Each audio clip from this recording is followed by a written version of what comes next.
السلام عليكم ورحمة الله. أعوذ بالله من الشيطان الرجيم. بسم الله الرحمن الرحيم. رب اشرح لي صدري ويسر لي أمري واحلل عقدة من لساني يفقه قولي واجعل لي وزيرا من أهلي هارون أخي اشدد به أزري ويشرك في أمري كي نسبحك كثيرا ونذكرك كثيرا إنك كنت بنا بصيرا. اللهم علمنا ما ينفعنا وانفعنا بما علمتنا وزدنا علما وارنا الحق حقا وارزقنا اتباعه وارنا الباطل باطلا وارزقنا اجتنابه. لا حول ولا قوة إلا بالله العلي العظيم. وصل اللهم على محمد وعلى آله وأصحابه وأتباعه وسلم. ربنا اغفر لنا وارحمنا وأنت خير الراحمين. آمين والحمد لله رب العالمين. Assalamu alaikum again. We are ready to listen to Anne to remind us what we have been studying, inshallah. Then we will continue reading the last piece of the story of Job in the Quran, inshallah. Inshallah. Okay, so last week we were on the 5th point and we're towards the end of the 5th point, which we may or may not finish today. The 5th point, which we've been discussing, last week we looked at the psychological analysis of physical misfortunes, or also known as constructive misfortunes. And to be unhappy in the case of physical misfortunes turns the constructive misfortune into a destructive one, because we have to realize that we are not in control of the universe. So we should never forget this reality that the physical misfortune is in fact a blessing. And the more we focus on misfortune, when we were reading the text, the more anxiety that is produced. And Nursey writes, thus, if one regards physical misfortune as great and grants them importance, they will grow, and because of anxiety, pass from the body and strike, I can't read my own handwriting, and strike root in the heart. And Nursey continues that, but if the anxiety is removed by contentment with the divine decree and reliance on God, the physical misfortune will gradually decrease, dry up, and vanish. So the important part that's underlined in this part of the passage is contentment with the divine decree, which means that this physical misfortune is created by your creator, who created you and the universe out of mercy. So too must this misfortune be created out of mercy. And then there was an insert in the text, I don't see it here, of Surah 41, ayat 34, about good and evil cannot be equal.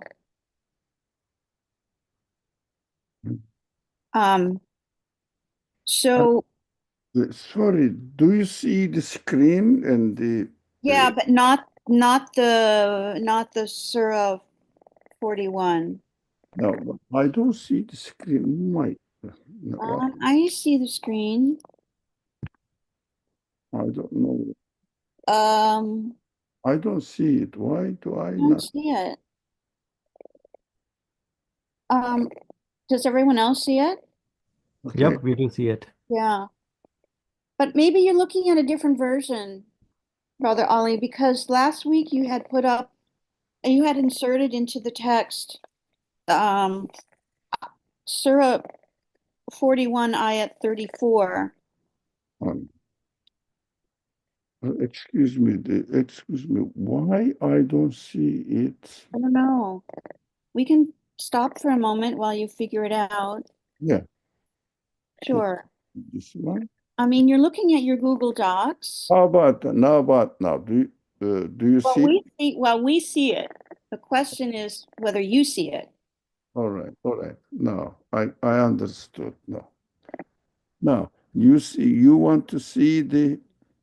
Well, I don't know if this doesn't look like doesn't look like exactly the same version because you had inserted into the text some additional information from a supplemental information from Surah 41, which I don't see, but I See, can read it. excuse me. Um, did I? This one? No, No. lower, lower. How about this one? Excuse me. It was no after that Docs. It was after that Google Docs. I don't see it now. It should have been right before Do Not Cry How Out. about this one? No. This one? Yeah, that one, that one, that one. No. Okay. Um, Okay. Um, in my notes, it's in a different place, but that's okay. Um, so in this Surah 41, ayat 34, it says good and evil cannot be equal. Um, and it was explained to us that the context was that was conflict between two people, but this can also be applicable to conflict with misfortune. And what does it mean that good and evil cannot coexist? Um, the it means that the perception is mine that something is bad. It's my own perception. And then the ayat continues with respond to evil with what is best, um, which is a way of what this is saying is this is a way of respond, respond in the way that shows that you are understanding that this is an education from God, the evil. So don't complain, but say thanks. And then finally, the ayah goes on with respond to evil with what is best, then the one you are in a feud with will be like a close friend. Um, so there was a really interesting question from one of our friends last week about human mistakes and should we feel, should we blame ourselves for human mistakes? And I just wanted to include this in the summary because I think it was an interesting point, interesting part of the discussion. Um, and we talked in that respect, we talked about how um, if you if you make a mistake, the satanic response is you caused this misfortune, so blame yourself. Whereas God's response to human mistakes is don't worry, I am your Rob, just ask for forgiveness. So I think it's reassuring to understand that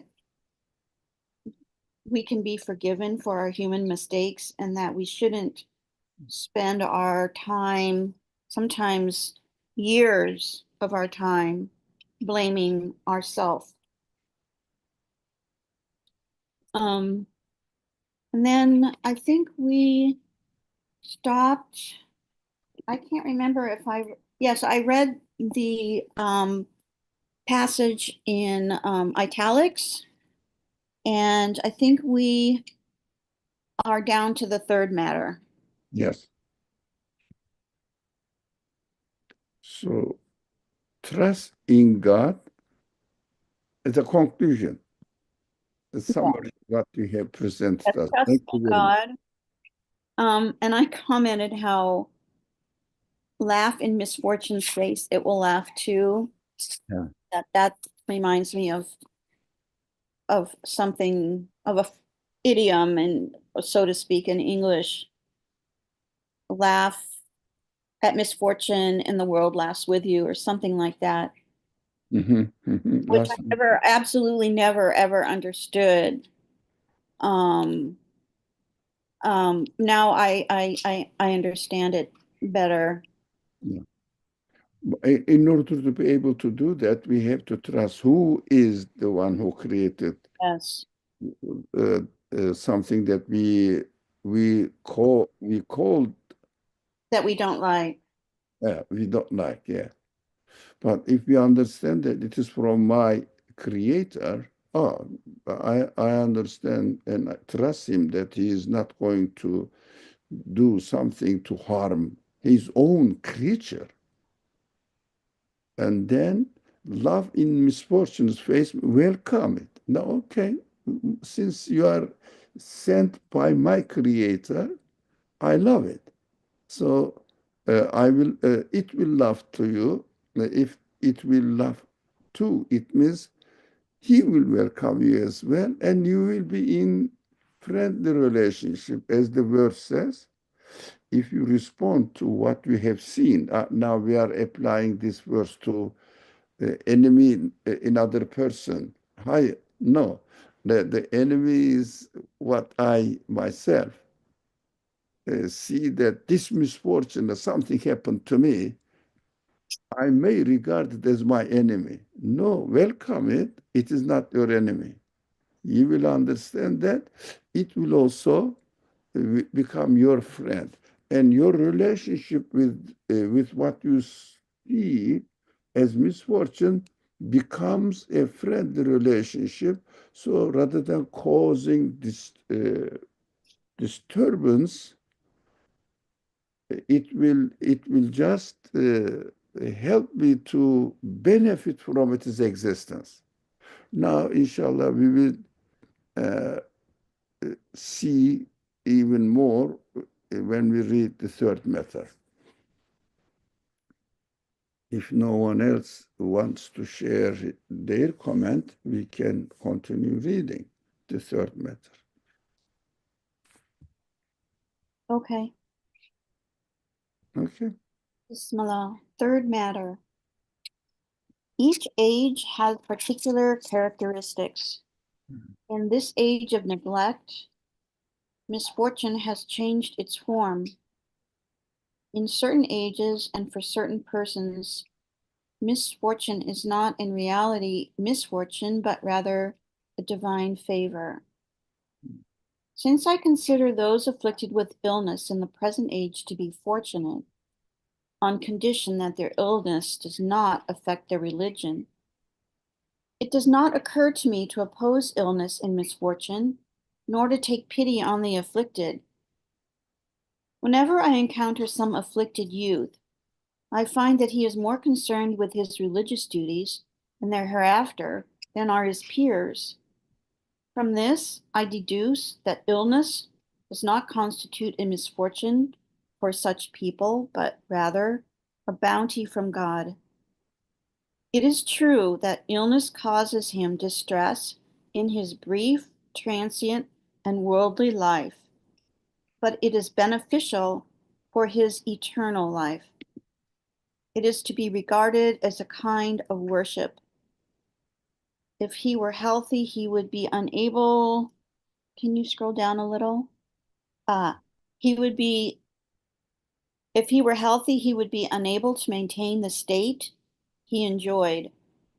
He would fall into negligence as a result of the recklessness of youth. especially in an age when people's attention is completely distracted and diverted from their goal.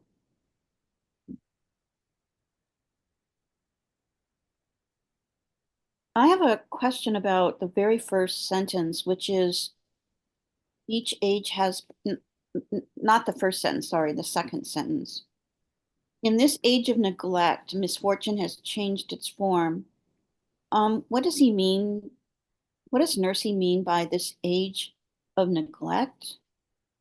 Misfortune has changed its form. Now, if he were, that's as an answer here, if the person who is afflicted by anything that he didn't like, if you were healthy, for example, illness is not welcomed by human beings. It's correct. Physically talking about it, we have to look for the solution. But how about our attitude, mental, psychological, spiritual attitude towards the creation of misfortune? We will talk about the difference between our attitude to the creation of misfortune and our attitude to deal with what is created. It means go to a doctor and do what you want, what needs to be done. That is physical connection. But here, the author is talking about my attitude towards it in my intellectual world, in my comprehension of the meaning of this existence of this misfortune. So physically, if an ill person, for example, or suffering person from a kind of illness, were healthy, he would be unable to maintain the state he enjoyed. My question is, why not? We will talk about it. He would fall into negligence as a result of the recklessness of youth, especially in an age when people's attention is completely distracted and diverted from their goal. Goal, it means purpose of existence. From their goal, it means we can actually write it this way.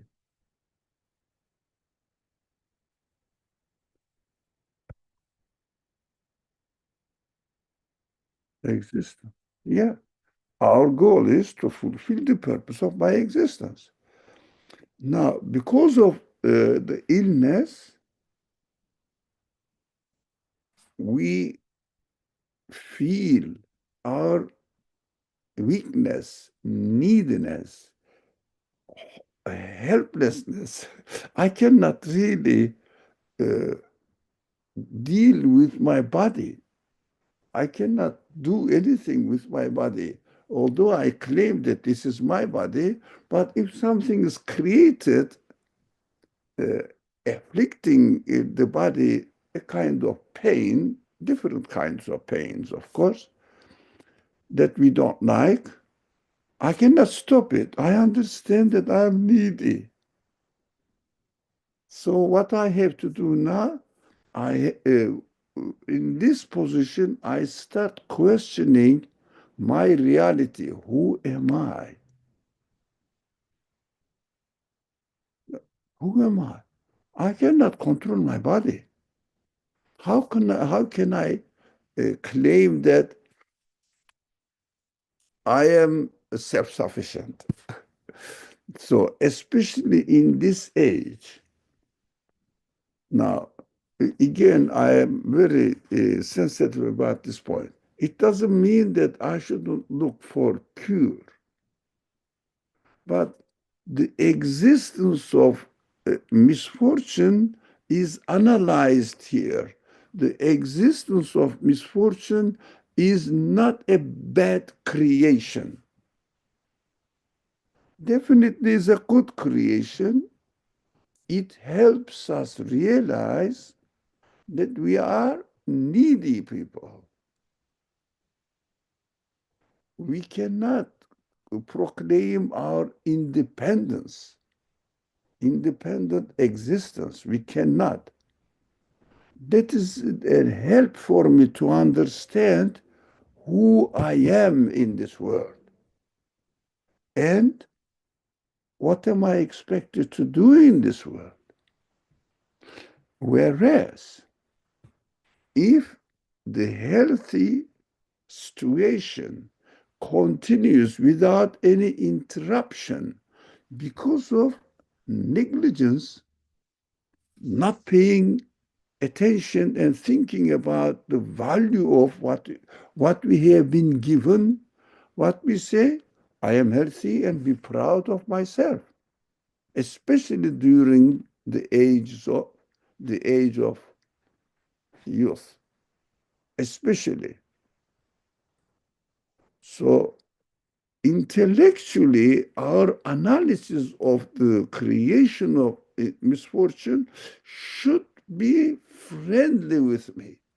It means I should welcome it. But I have to go. We always emphasized on not confusing our reality. I have to go to hospital or see the doctor and whatever needed to be done, I will do it. But I won't be having a negative attitude, critical attitude, unhappiness towards what is created. That is what this text is saying. So your question is, misfortune has changed its form. Where? In this age of neglect. Why?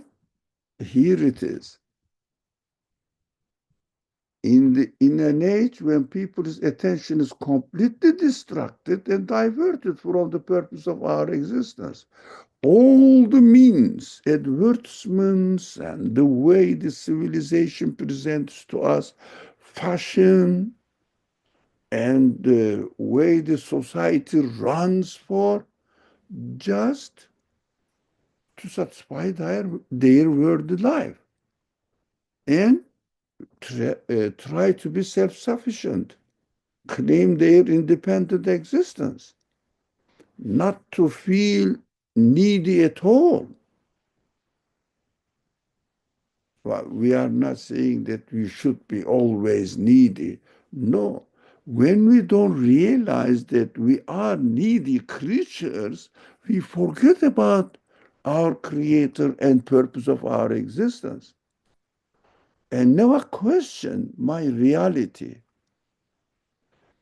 For example, in this age, who is or which kind of education or which elements, what elements of this world, what elements of this world, this civilization, encourages us to think about the purpose of our existence, to think about connecting our existence to its creator. Is there any education institution doing that? Is there any way that this word is encouraging us? State authorities are encouraging us to think about the purpose of my existence, to be thankful to my Creator for whatever it creates. He creates. Show me one element.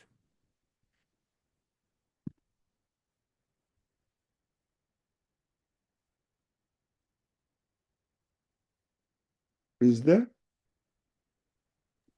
Not at all. Well, I don't see. The opposite. That's the opposite. That's why the author, although it is important to know that this book was written almost 90 years ago. I was going to say that. Exactly. 90 years ago, he was saying, living in a Muslim country, that time Kurdistan, Turkey, in the age of neglect, this age of neglect, look at this, misfortune has changed its form. But before, if you are aware who you are, when misfortune comes or is created for you, you should uh, your understanding allows you that it is from God, it is good, I accept it, and I know that I am a needy one. My God is reminding me again to make me feel certain that I am always a needy being. Now, thank you, but this age, now, misfortune started making a good effect on us, changed its form. It means now very beneficial now to create something which reminds me that I am needy. I am a dependent being, not an independent being. I am not self-sufficient being in my existence, of course. I am not. So misfortune is created even much better way to make me realize who I am, what my reality is in this world. Because none of the things around me reminds me what my reality is. This is what the author said 90 years ago. How about now? Uh, Con- now it's compounded 100-fold. yeah, unfortunately. So creation of misfortune should not be criticized. At least we have to be aware of it. I, I will say, I need it, I need it, I need it, I need it. Thank you, God. But it doesn't mean that I shouldn't go to the doctor. Look for physical cure for my illness, for example. If I am financially in trouble, yes, I have to look for it to gain something, to work, to get a job or something, do something. But I should never criticize its existence.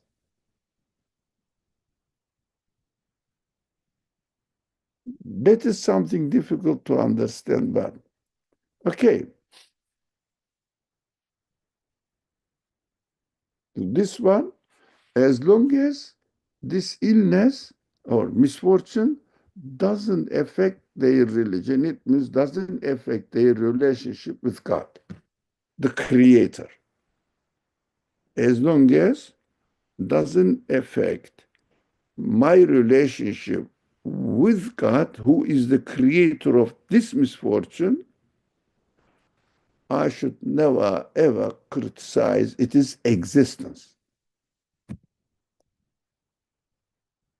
Now, any more comment or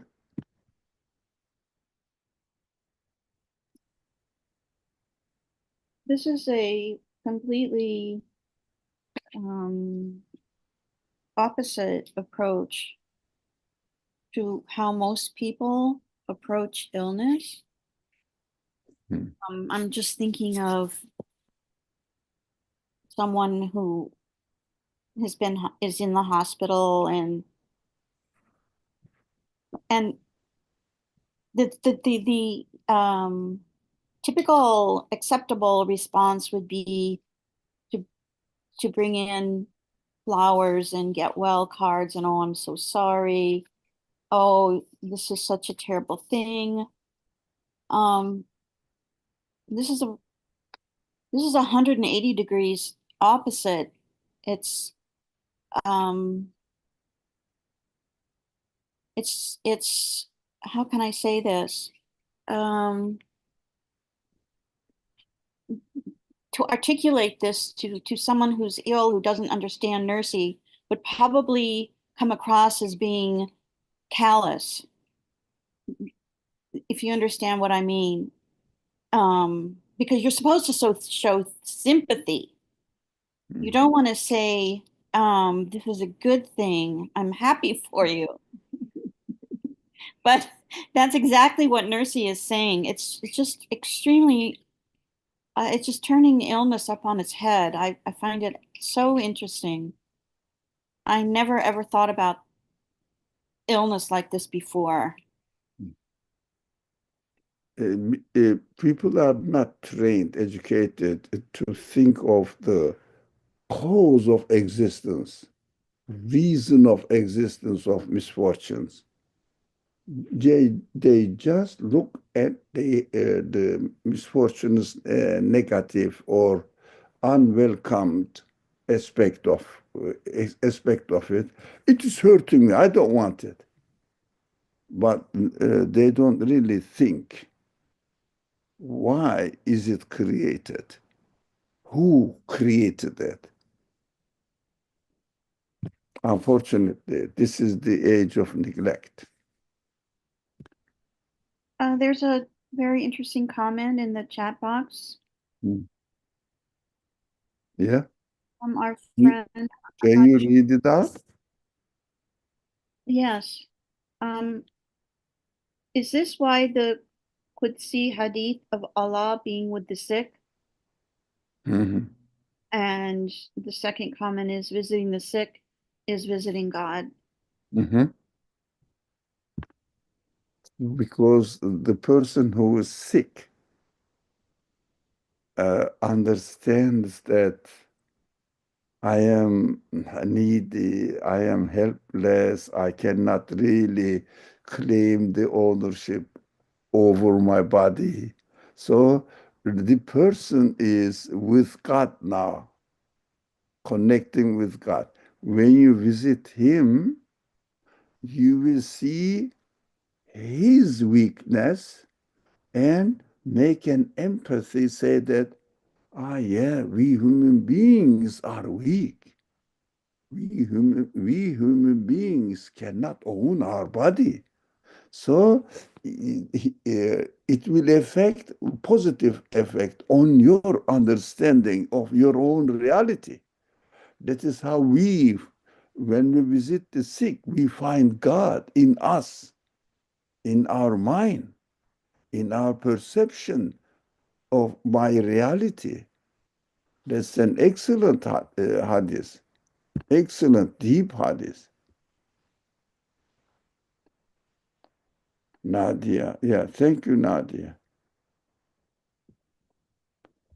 So only you, so anyone in the meeting can see and save messages with everyone and can share them with apps and other. Only you and those you chat with can say, who's writing this? I see this is, I think, Zoom's information. I thought it was a message or Oh, chat. I don't think it's a message. I think it's just a reminder to the host. Yeah, it, Mm. it is from Zoom. Yeah, Yeah. true according to Hadith. Nadia, yeah, Khalifa. And okay, thank you.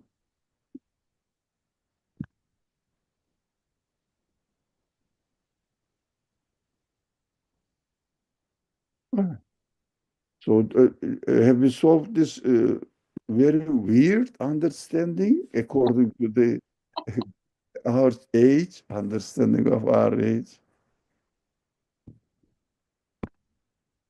Yeah. think so. Thank, Alhamdulillah.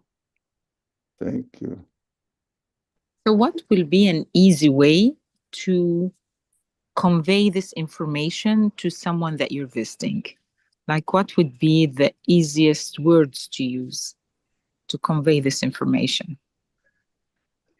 Uh, Something that makes sense. Like, I always grapple with how to convey it, especially to someone who's either a Muslim who's not familiar with this concept, or to a non-Muslim who I'd like to introduce the Islamic concept. What do you say personally when you visit someone? ah, the, the author presents this matter here in his practical example.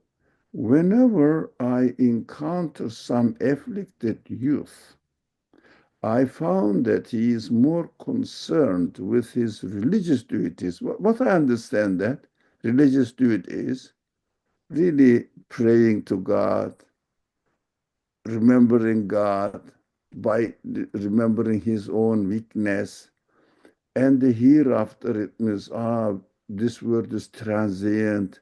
Look, I cannot guarantee my existence, my health. Or remembers that, oh, I'm going to be an old person.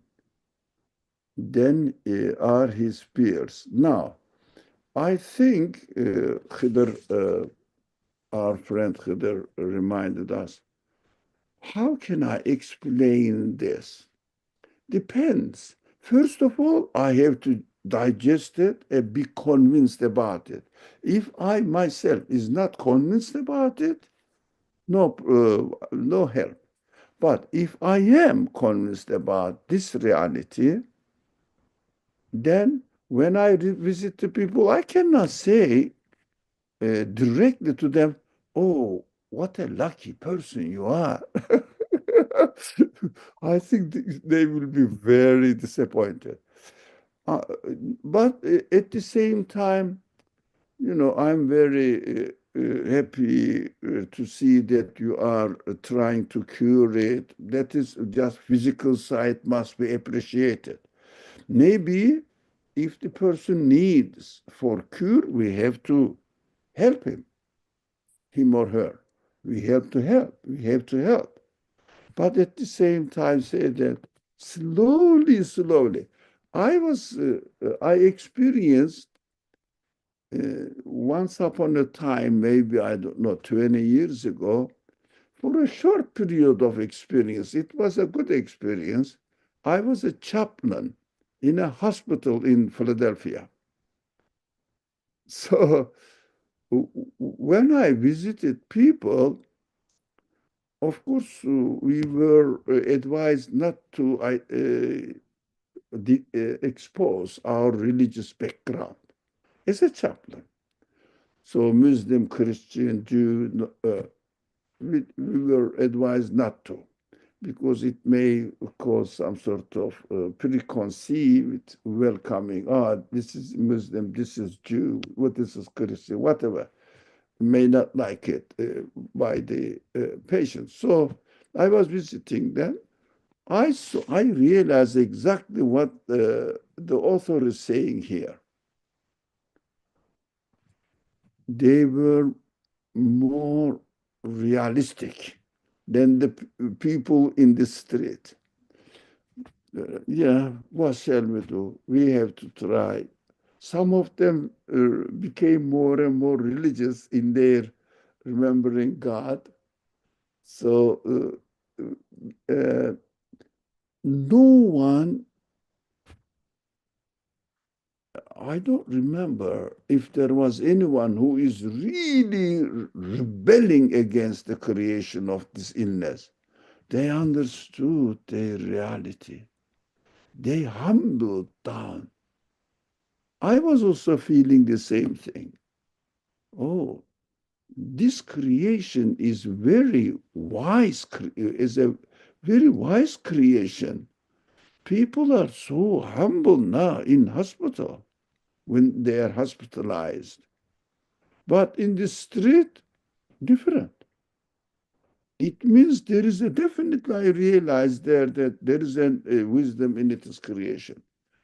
So I was just speaking to them in a way that, look, if we trust the one who created this, if we realize, because Muslims, Christians, and Jews, in general, they believe in God, in the Creator. If we try to see the wisdom in its creation and see that who is creating it, then we can deal with the illness easy way, and we have a psychological preparation not to live in a stressful life. It is relaxing to understand that my creator has given it to me. Most of the people found it so useful. They thanked a lot. Now, my creator should not really aim at harming me. So let's think about who is creating us, because while they are in hospital, they are ready to welcome this understanding. They are ready to welcome this approach because they really practically experience their weakness, neediness. But if you speak to a healthy person, it may be hard. I understand that it may be hard. It needs a lot of, how do you say, embellishment of the language and making it so flowery so that they wouldn't misunderstand. One thing we have to make sure, we shouldn't confuse the existential side of the misfortune and my responsibility to take care of the misfortune. What am I supposed to do? We need to encourage people, yeah, go to hospital. How can I help you? If I can, of course, if I am in the position to do that. So how can I help you? Encourage them to look for the cure of it. But while you are physically doing this, and also maybe verbally also encouraging them, they shouldn't misunderstand. By coming that, look, how are we going to, which kind of attitude we should have towards this illness or this misfortune in general, everything, not only illness. Illness is one example. Every kind of misfortune. Let's assume that a person has lost his job. Now, it is a big problem, especially in this society. They don't know savings. They don't have generally people don't have the sense of saving. So when they are out of job, that's it, end of their life, as if. So it is so hard to welcome. Of course, we have to speak in a way that encouraging, look for a job, do this, do whatever you can do as much as you can, apply for another job, etc. As a positive attitude. As far as physical relationship is concerned with the misfortune, for example, losing the job. But at the same time, uh, as much as the person is ready to listen to you, we have to say, you see, there is no guarantee in our life, isn't it? Like that. That is what I practice, and uh, I can see the only way explaining it in this way, whether it is helpful or not. Exactly, the question is very, very legitimate. Very legitimate. If we read this text to them, they wouldn't understand anything. Yeah, thank you. I like that you shared your experience as a chaplain, and it's interesting that they ask not to reveal your religious beliefs, because in that context, you cannot give something that is that we memorize and don't understand. Like, if you say, um, God is the healers. I mean, regular words that we use in Islamic culture without understanding. It made you like, think of another way of conveying it that I appreciate. Jazakallah khair. Yeah. Now, I think we answered this question with his religious duties and the hereafter they are more concerned. Why do you think so? We understood. We could. But this one, if he were healthy, he would be unable to maintain the state he enjoyed. Why not? I think the answer is clear, isn't it? So we can move to conclusion. Yes, we can move to conclusion, I think. Yeah. I think we studied this, Yeah, being I think so. talked about it. Yeah. Okay. Conclusion.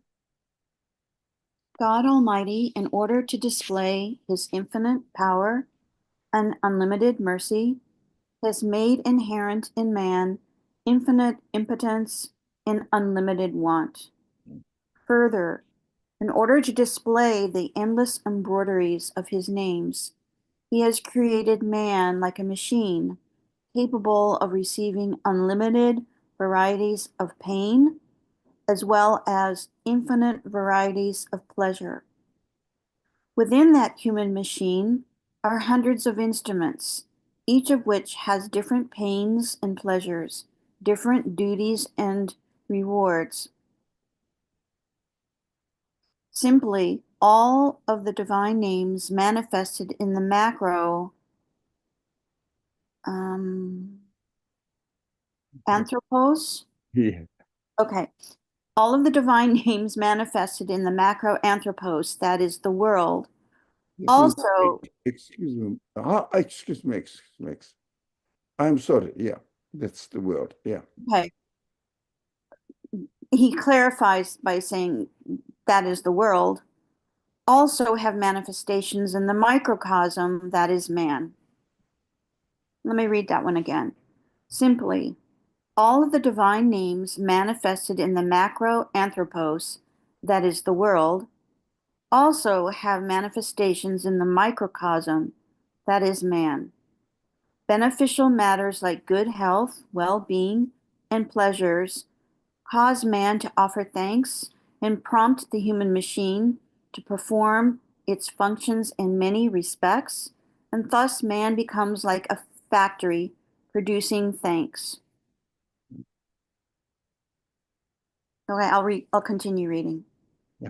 Because then that comes to the end. Similarly, by means of misfortune, illness, and pain, and other motion-inducing contingencies, the other cogs of the human machine are set in motion and revolution. The mine or mineral of weakness, impotence, and poverty inherent in human nature is made to work. It induces in man a state whereby he seeks refuge and help, not only with a single tongue, but with the tongue of each of his members. Thus, by means of those incidents, man becomes like a moving pen, comprising thousands of different pens. He inscribes the appointed course of his existence on the page of his life, and thus prepares himself for his future life in the next creation. He puts forth a declaration of the divine names and becomes himself a lyric poem to declare the glory of God, thus fulfilling the duties of his nature. We can summarize it. This is the summary of what we have been reading for months.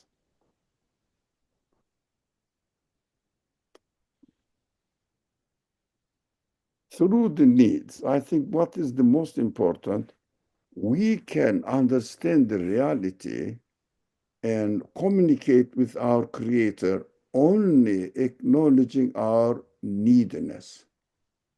I need to be given existence. I need to be given life. I need to be given everything, including the universe as it is. So this human machine is like a machine.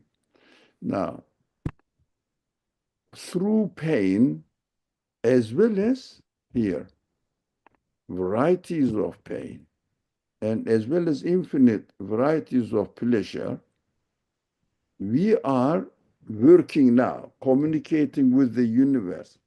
What I have written here, uncountable number of human feelings are waiting for permanent satisfaction. These needs are described as pain. When we find the source of healing, absolute God, they all turn into pleasure. That is why neediness or illness or any kind of misfortune is given to us to realize that I am needy and who is providing all what I need for me. Who is doing that? That is the way. But that is the way that we can benefit from the creation of misfortune. But there is a point here. When we are giving always what we need through negligence, taking for granted, taking the existence for granted, that is how I am, and not thinking of the source of my existence, then I cannot really appreciate the existence of the universe, and through the existence of anything, I'm not really being thankful to my creator. So the human beings only communicate, if you like, through the creation of the things with their God. We can only communicate with our creator and get to know him and be thankful to him through the things that we are interacting with. That's what we need. If I don't think that I am needy, I wouldn't really appreciate what is given to me. So that I wouldn't express my thankfulness to the creator or to provider that he has provided for me. Yeah, answers familiarity needs to be broken. I think we need this from time to time. Although we don't like it, but we need it. Now, the sense of don't liking the pain or misfortune is given to us not to criticize the creator. Just look for solution and understand that you are needy. While I am hungry, I look for solution. While I am looking for solution, I am experiencing that I am needy. That's my reality.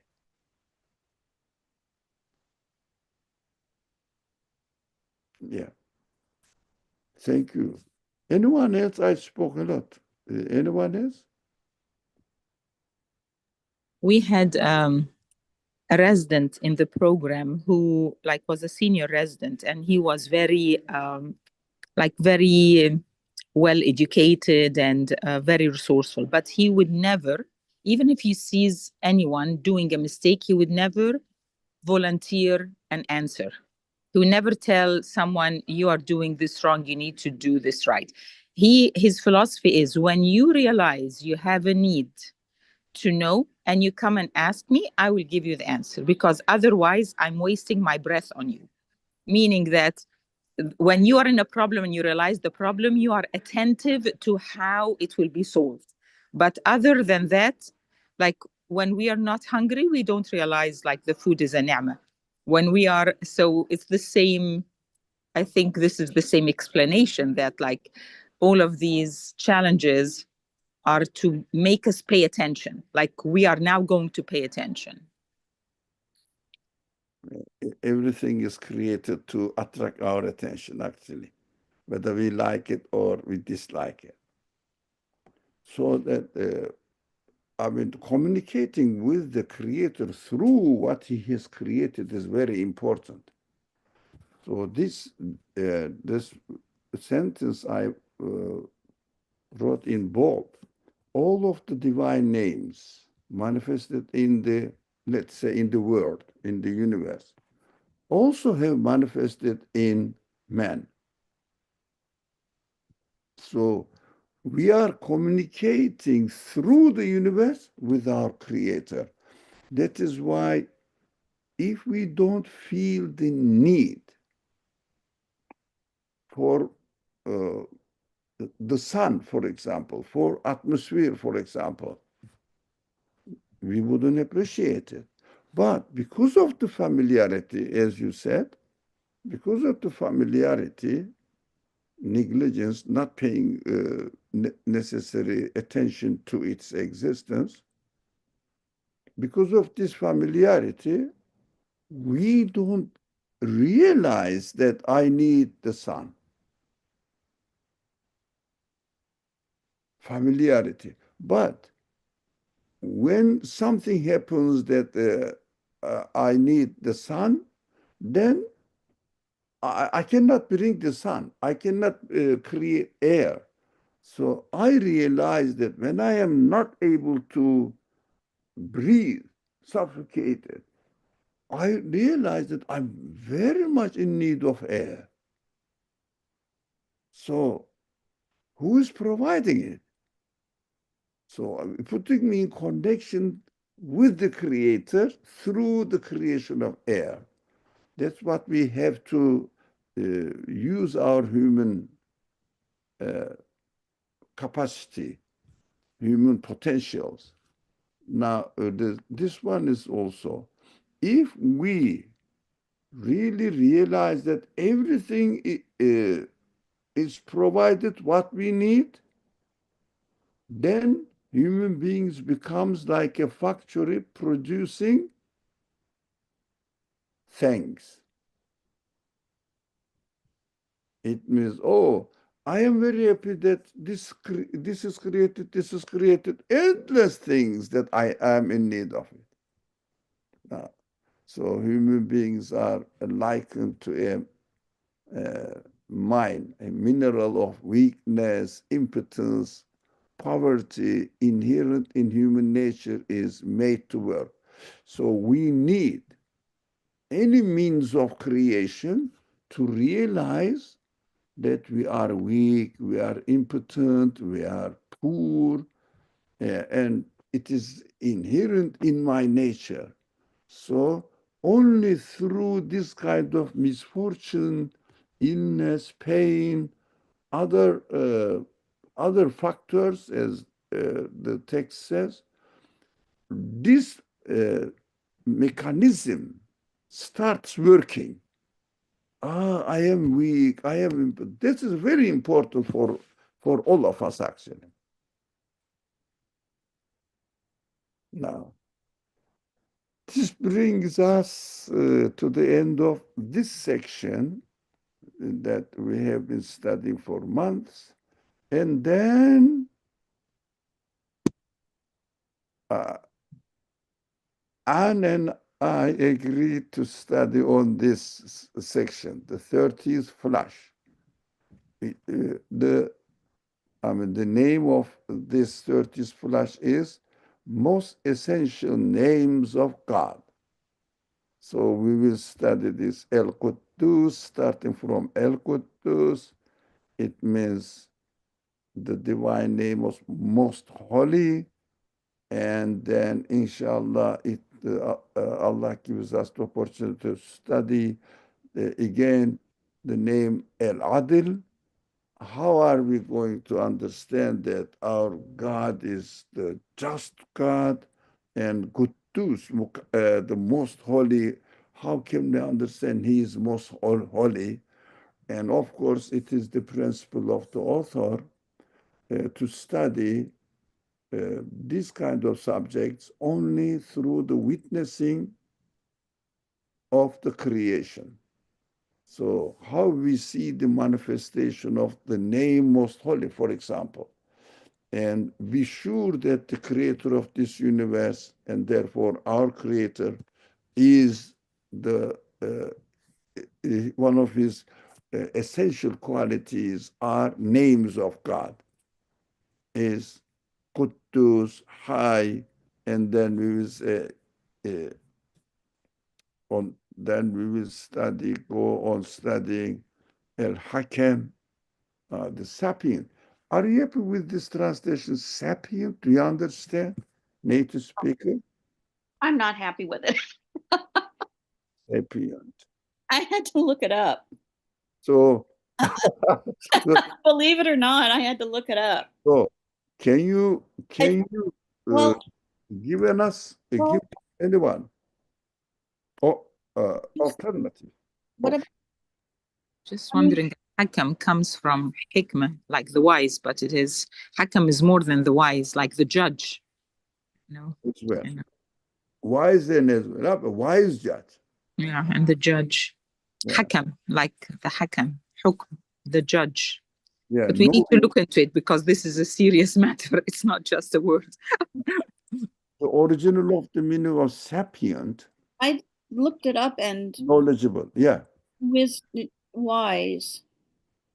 But it's probably more than just wisdom or wise one. But sapient is a word that I have to say is rarely used in English.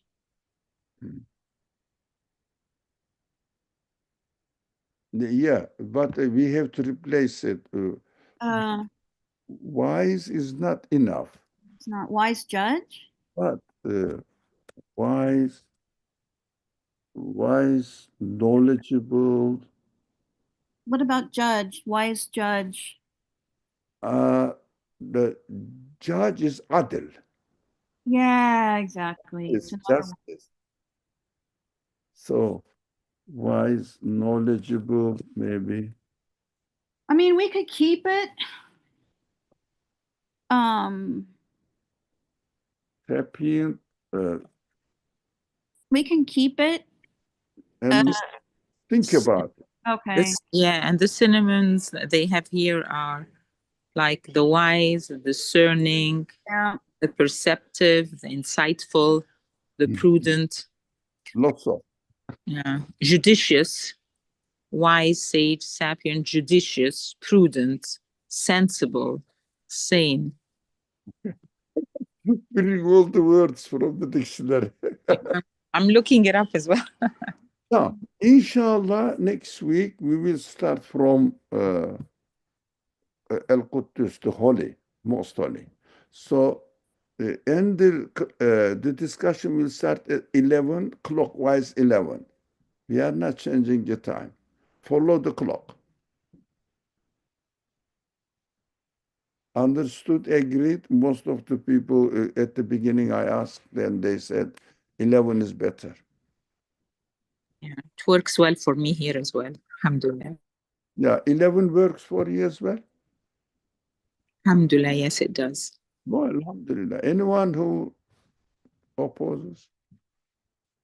Okay, inshallah we will study next week this one. أعوذ بالله من الشيطان الرجيم بسم الله الرحمن الرحيم سبحانك لا علم لنا إلا ما علمتنا إنك أنت العليم الحكيم والحمد لله رب العالمين. Thank you for joining.